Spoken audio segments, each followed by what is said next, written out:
James, as you've shared with me, you're the first Chief Equity Officer at 3M. How do you define success in the role, and who are the stakeholders that are evaluating performance? When my role was formed, in light of the killing of George Floyd here in Minneapolis, where we're headquartered, it really was acknowledging some of the social and racial disparities here in the Twin Cities. And that's not only addressing disparities both internal to 3M, but also externally. And so my role encompasses both our opportunities to invest in community, but also invest in our own people to create a more inclusive culture of belonging here at 3M.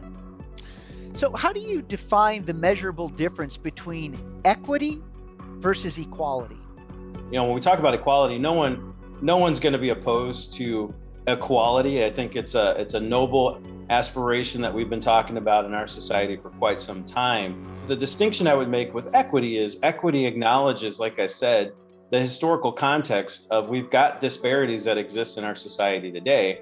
And how do we actually address those disparities? What are the unique interventions as we talk about individualization? It really is, as we engage with specific communities, what are the interventions, the resources that need to flow into those communities to address some of these disparities? So again, equality is a noble goal for all of us.